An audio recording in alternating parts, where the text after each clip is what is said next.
Hi, this is 𝘋𝘦𝘧𝘬𝘢𝘕 and I'm the founder of Prime Pinoy Community, and this is our podcast.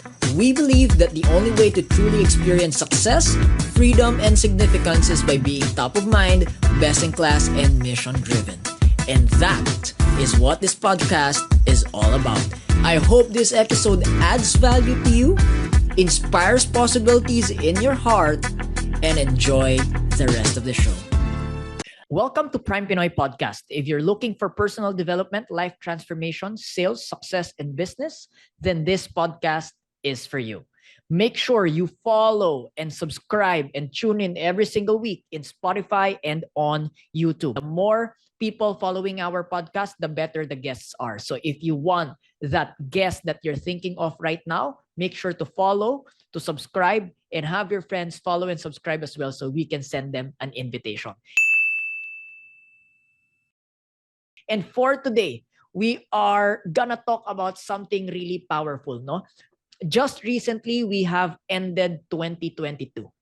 Just recently, we have closed 2022 and are now entering 2023. And so for today, this podcast will be all about taking a look into ano nga ba yung mga lesson na dapat nating bitbitin.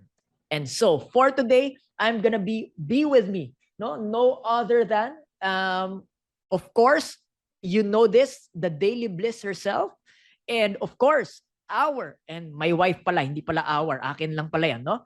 My wife, Louise. So, hi ka naman dyan. Hi everyone! Hi Prime Pinoy! I'm happy to be back, no? I remember we used to call this podcast Dose of Bliss. Right. But, tinamad. yeah, no? Sinolo na ni Ming. Sinolo niya na eh. Ano pa magagawa natin? Pero I could say, lagi ko sinasabi to, yung ating previous podcast, the Christmas traditions that we did 2 years ago, if I'm not mistaken. Yeah.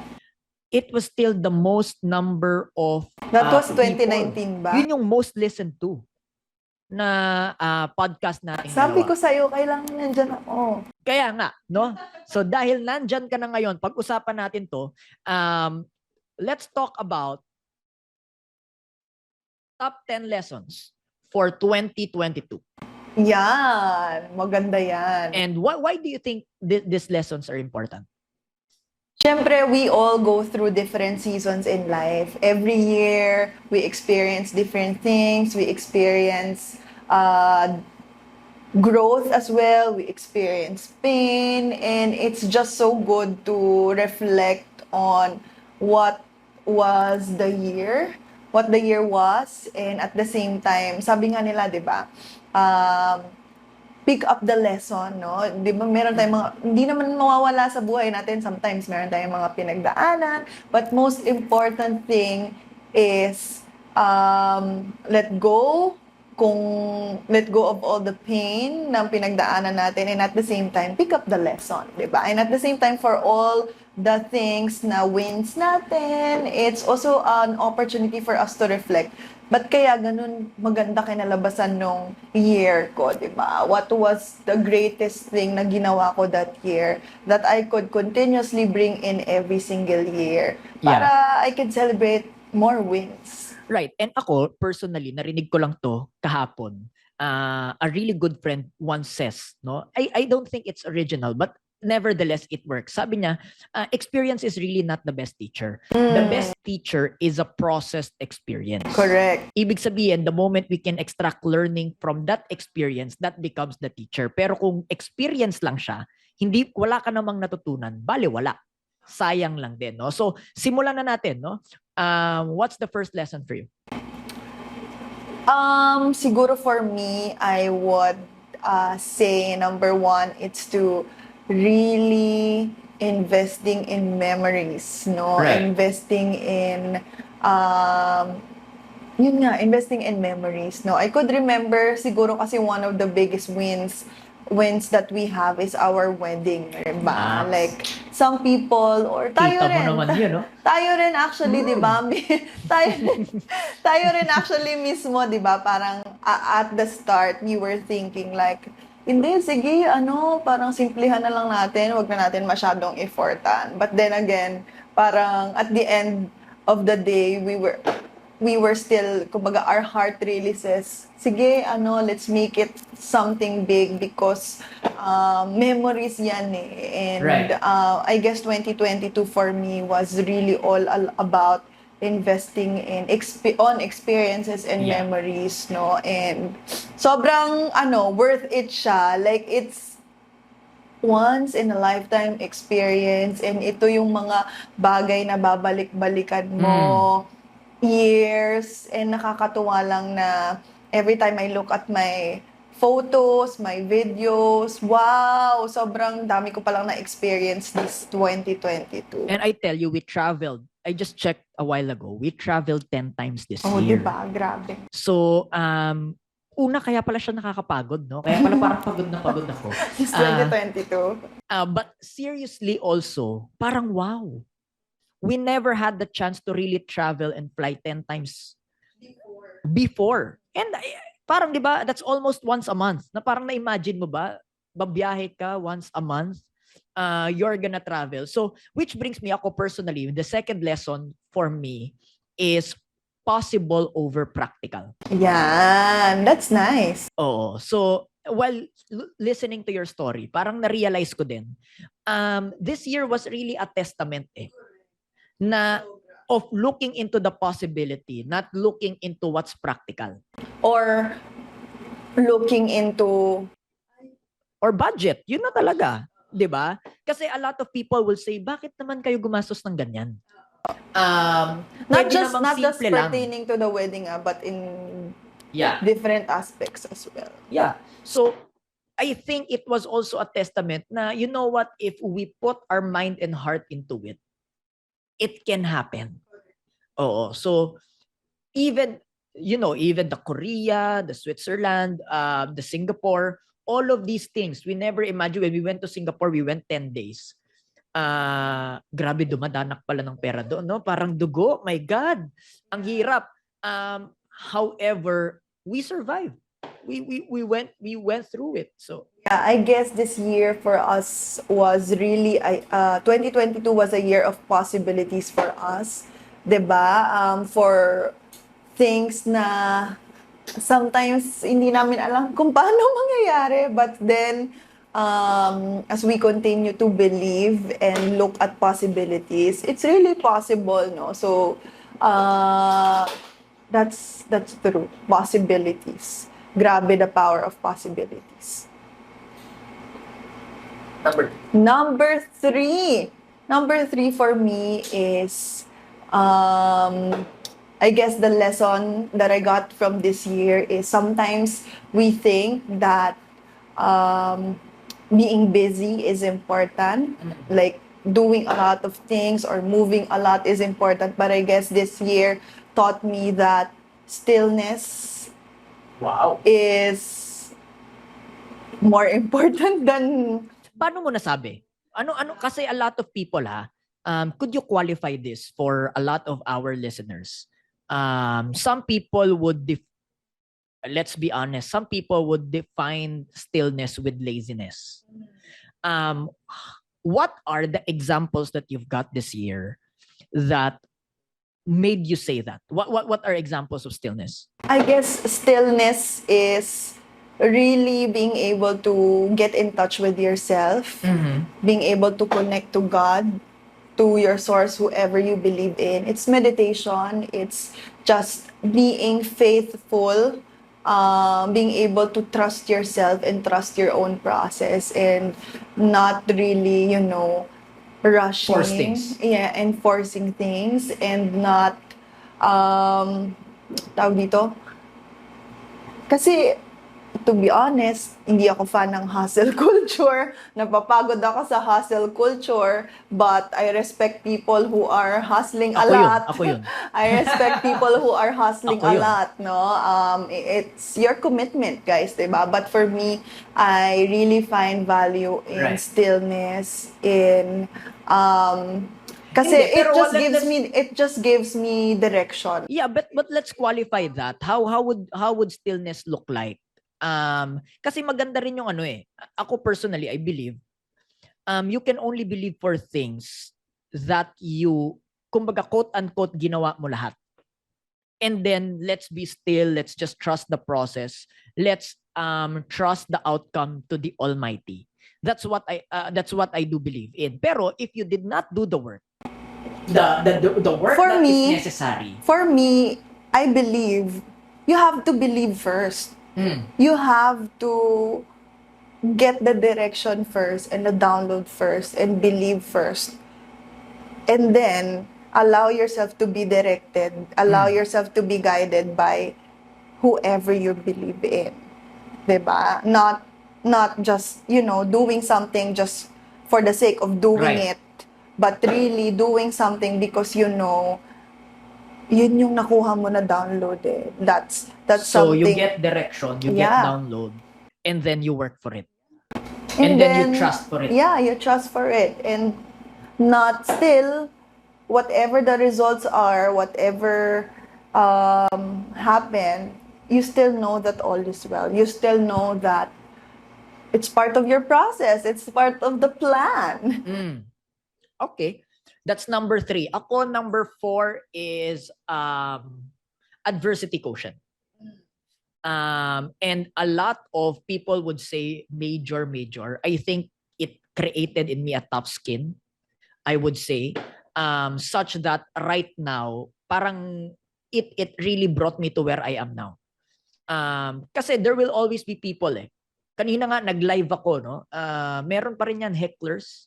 Tapos parang feeling ko, wow, para ako stand-up comedian, may mga hecklers, my God. Pero in the same way, it really provides me that perspective na, uy, buti na lang meron akong adversity quotient. Because if not, what maybe I would think those things personally, or maybe I would, feel bad about it. So number 4 for me is adversity quotient. I want to bring it 2023. That is yung parang hindi ka matitibag. Because my level of self-assurance and the people that I love, not just myself Kasi syempre, let's be honest, a lot of listeners, ikaw din, I don't know about you, ako na lang. Sometimes we see short of ourselves eh. 'Di ba? Na parang kahit na anong meditate mo, kahit na anong affirmation mo, pero sometimes it's hard to see for yourself.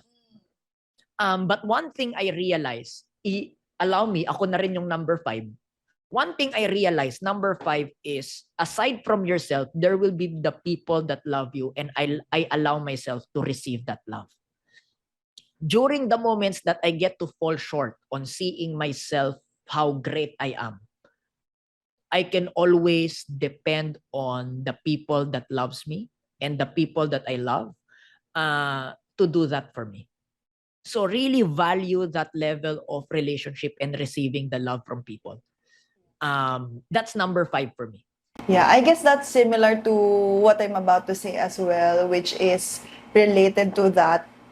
So siguro isahin na lang natin siya. Number 6 Number mo na. 5 na lang Number yun. 6 mo na yan. Parang same lang. Sige. So number 5 is really being able to ask for support when you need it and know that there are a lot of people who are willing to support you. Right. 'Di ba? Like siguro that 2022 taught me that sometimes I do things on my own, not knowing that there are a lot of people who are willing to support me on this journey. And what would you advise people na, kunwari ako na lang, people like me, na hindi naman kasi yan na ituro?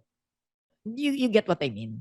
Na it's hard for us to ask for support because we don't know how. And parang I guess people with, let's say, may pinagdaanan din sa buhay, started to become their coping mechanism is to be self-dependent. Because they feel na, wala naman ibang makakatulong ako lang So, right. They don't know how. Nung naging available na sa kanila na, may mga taong tumutulong talaga sa'yo, may nagmamahal sa'yo, hindi na siya madali. What do you advise to people like that? To be honest, that's where I'm at also, 'di ba? Sometimes kasi nga, 'di ba, being able to grow up without a parent. So parang I learned how to do things alone talaga, no? But I guess it still starts with vulnerability pa rin. Diba? Vulnerability to be able to admit that you cannot do things alone, and and that people in your life are willing to support you. No? Yeah. And the moment that you allow yourself to open up, the more people are gonna be there to support you. Kasi sa totoo lang, people want to help, people want to support. However, They don't know how. they don't know how, and they don't know what to support you Correct. with unless you ask for it. So it's really being able to admit and ask for. And magpo-promote lang ako If you haven't, no, kung wala ka pang ganyang grupo that people will be, readily available people to help and support you, I want you to join our community. Okay? The community is called Growth Buddies. This is really a safe space for everyone's transformation. So I want you to actually go to Growth Buddies right now. Join the group because that group is actually for you. All right, number 6. Number six for me is to take care of your energy. Okay.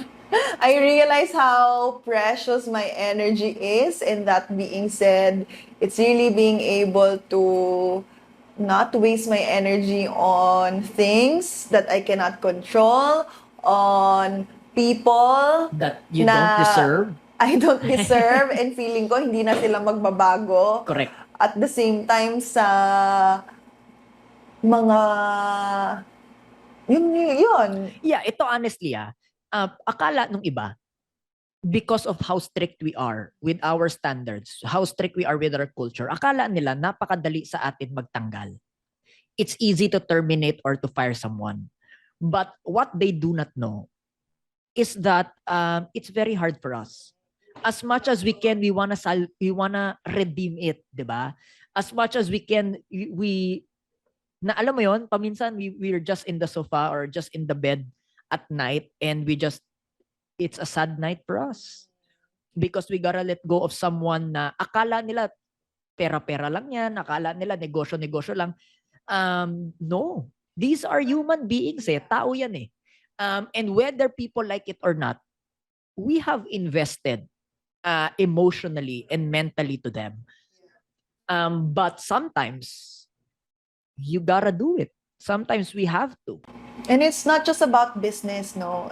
It's really generally Yeah. to Especially people, I would say. not waste my energy on people na That don't hindi naman deserve makikinig, or hindi naman nagbabago, or na parang May sarili ng paniniwala. oo, just let them be, just allow them to be, okay, bahala ka na. But really focus my energy instead on my vision, on my passion, on people that supports me, on people that is aligned with me, on people who appreciates me, who loves me, and at the same time also focusing my energy on things that I can control.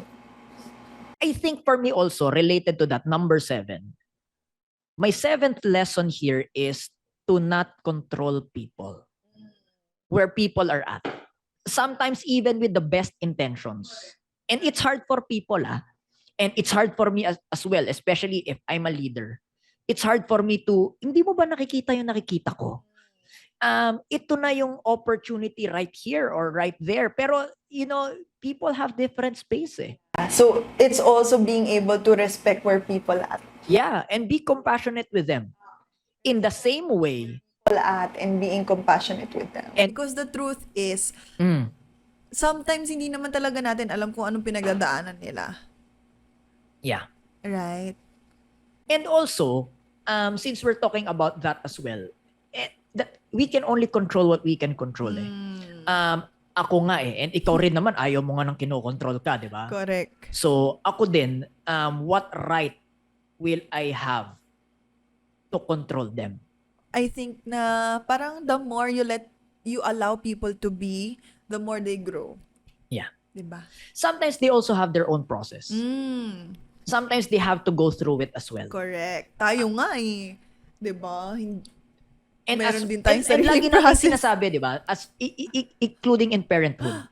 Di ba? As much as we wanna protect them or we wanna make it easier for them, sometimes the only way is for them to get through the hard patches in life. So that they can learn. And they know. Yeah. Yes. So that's number 7. Number 8. Number 8 for me is the most important investment of all. Which is investing in relationships. Diba? Investing in relationships, and the most important investment is the trust that people have in you. right. So, I think I'm gonna bring that as well to 2023 Mm-hmm. to consistently and constantly invest in Relationships. deeper connection, trust, and Yeah. relationships, no? Kasi, nakuha ko to kay Ken Honda, no? If kilala nyo si Ken Honda, Yung may-ari ng siya- Honda. hindi. hindi. Siya si �㐓𝑪𝑔𝐷 Money, no? Na the author of Happy Money. And sabi niya nga, marami naman magandang investments, okay naman yan, but the most important investment of all is relationships. Why? Kapag mabankrupt ka, maubos lahat ng pera mo, if you have deeper relationship with people, if people trust you, isang tawag mo lang, You can rely on that. Yeah. pautang naman, or pahiram Or naman, help me. or help me, or patira naman ako sa'yo, gagawan ko ng paraan, babayaran ko yan. But because they know you, they trust you, they would be willing to help you. Let's go to number 9. Number 9 is, for me, self-image will always dictate your result. Yeah. Nakita ko, no? Sometimes it's not really about the skill kasi yung skill na ituturo. Correct. And sometimes I could firmly say na naituro naman yung skill. Natutunan naman yung skill, natutunan naman yung how to, pero kaya hindi nagbabago or hindi nagkakaroon ng resulta is because of the self-image. Yeah. The self-image yeah. of maybe I'm not good enough, or I'm not capable, or I am bad. Right. Diba? I am procrastinating. It's a I self-image. am lazy. I am not responsible. Diba? All of these things. Or I Yeah. don't deserve. Yeah. I don't I am deserve. not worthy. I'm not worthy. Yeah. Or in layman's term, self-image is Pananaw sa sarili. pagtingin sa sarili, paniniwala sa sarili. Yeah. The way you see yourself, that's your self-image. And It's not really self-belief eh. Kasi marami naman sinasabi, I believe in myself, I believe in myself. Pero, ito nakita ko in 2022 ah. The moment you declare something, especially with regards to self-image, the ultimate thing that God or maybe the Almighty would do is to test that out. correct. To provide you an That's opportunity to true. say, talaga ba? Oo. Oo, pag sinabi mong I am good enough, bibigyan ka niyan ng test Yeah. to see if talaga bang pinaniniwalaan mo yan tungkol sa iyong sarili or is it just all talk? Correct. But what I saw to be a lesson is, ako personally, di ba? The moment I declared I wanna go big for 2022, intensify, Yeah. intensify, di ba? Yan yung ating hashtag eh. First month all the way until October, if I'm not mistaken, I'm continuously being tested. Yes. And I guess ngayon, even if parang, uy, bakit hindi ako tinetest na this time? Oh, in terms of intensifying, in terms of that declaration of mine of intensity, I realized it's because I have learned the lesson. So, really all about that self-image. Yeah. To prove. When the testing happens, when the opportunity happens, it's for us and it's for me, it's for you to prove Na that nakuha mo na yung lesson. and that I am really the new self-image It's that true. I declared. Yeah. And what's it's good about collecting that evidence eh. And what's good about self-image is you can actually learn it and train it. Correct. No?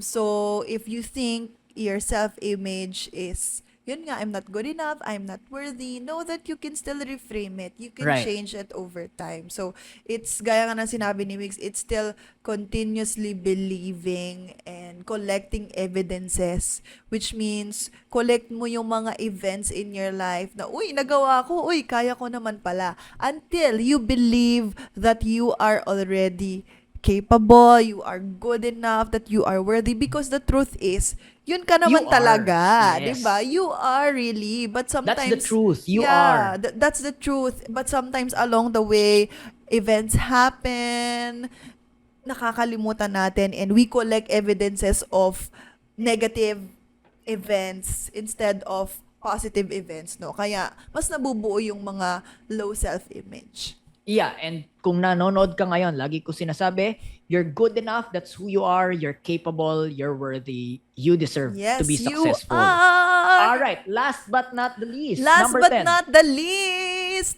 is faith work makes the dream work. Yeah. In short, faith in God is everything. Yeah. Grabe how this 2022 for me is really How all has- about faith. Yeah. And really believing in God. You know, ang ganda niyan because he doesn't need to prove himself, Correct. but he did. He did. He Diba? Even if he doesn't have to. yeah. Kumbaga parang pwede niya naman, I am in no obligation. Correct. But just because of how good he is, Yes.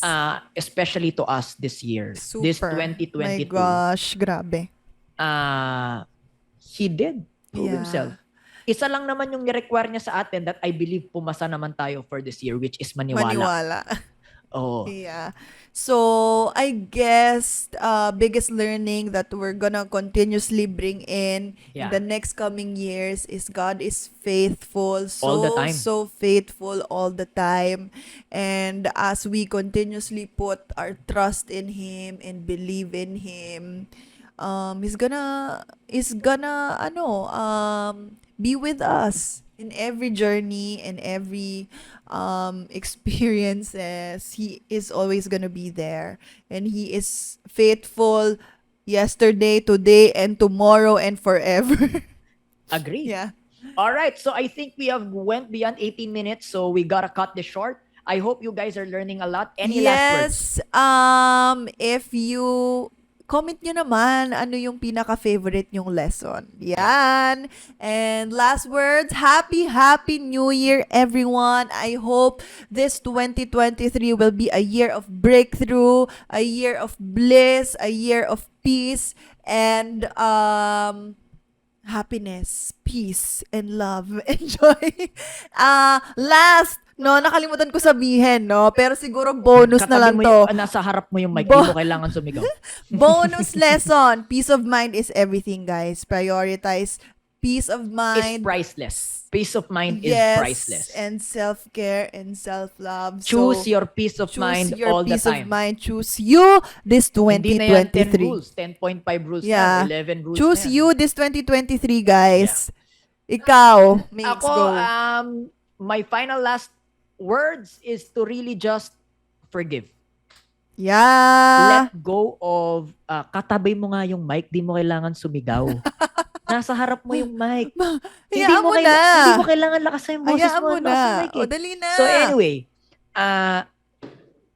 forgive. Let go of whatever has been.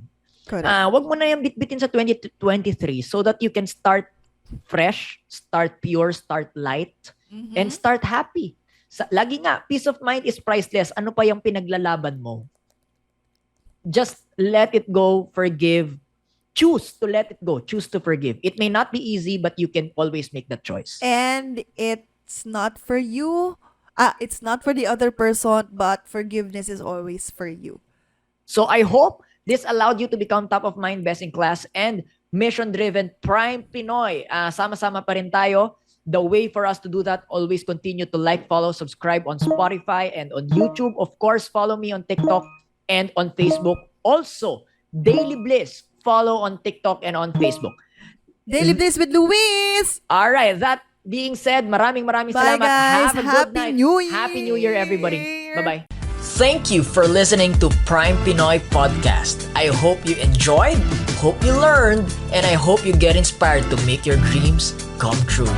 Don't forget to like, subscribe, and follow me on Facebook, Instagram, Twitter, TikTok, LinkedIn, and Laika. It's at Life Coach Mix. And on YouTube, it's Migs Flores. Click the See First button so you get updates constantly. May God bless you.